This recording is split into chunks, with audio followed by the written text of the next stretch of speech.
വെൺമണിയിൽ കാട്ടുപന്നി ശല്യം രൂക്ഷമാകുന്നു. ജനവാസ മേഖലകളിലെ പുരയിടങ്ങൾ കാട് കയറിയതോടെ ഇവിടങ്ങൾ കാട്ടുപന്നികളുടെ പ്രധാന താവളമായി മാറിയിരിക്കുകയാണ്.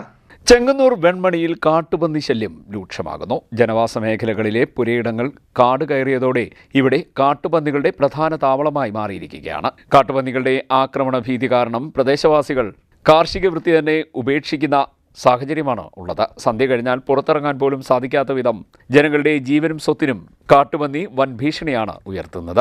ഒരു കാലത്ത് ഏത്തവാഴയും മരച്ചീനിയും ചേനയും കാച്ചിലുമെല്ലാം സമർത്ഥമായി വിളഞ്ഞിരുന്ന മണ്ണാണ് ചെങ്ങന്നൂർ വെൺമണി ഗ്രാമപഞ്ചായത്തിലേത്. എന്നാൽ ഇപ്പോൾ ഈ കാർഷിക ഗ്രാമം കാട്ടുപന്നികളുടെ താവളമായി മാറിയിരിക്കുന്നു. 2018 പ്രളയത്തിന് ശേഷമാണ് ഈ പ്രദേശത്ത് കാട്ടുപന്നികളുടെ ശല്യം വൻതോതിൽ രൂക്ഷമാകാൻ തുടങ്ങിയതെന്ന് നാട്ടുകാർ പറയുന്നു. പന്നിശല്യം അസഹനീയമായതോടെ പലരും സ്വന്തം പുരയിടത്തിലെ വാഴകൾ പോലും JCB ഉപയോഗിച്ച് വെട്ടിമാറ്റി കൃഷി അപ്പാടെ ഉപേക്ഷിക്കുന്ന അവസ്ഥയിൽ എത്തി. പകൽ സമയത്ത് പോലും കുട്ടികളെ മുറ്റത്തിറക്കാൻ നാട്ടുകാർക്കിപ്പോൾ ഭയമാണ്. സന്ധ്യ കഴിഞ്ഞാൽ മുറ്റത്തിറങ്ങുന്ന പന്നികളെ പടക്കം പൊട്ടിച്ചാണ് നാട്ടുകാർ താൽക്കാലികമായി ഓടിക്കുന്നത്. സ്വകാര്യ വ്യക്തികളുടെ പുരയിടങ്ങളിലെ കാട് വെട്ടിത്തെളിക്കുവാൻ പഞ്ചായത്ത് നോട്ടീസ് അയച്ചിരുന്നുവെങ്കിലും ഭൂവുടമകൾ വിമുഖത കാട്ടുകയാണ്. ഇത് കാട്ടുപന്നികൾക്ക് സുരക്ഷിത താവളമൊരുക്കുന്നു.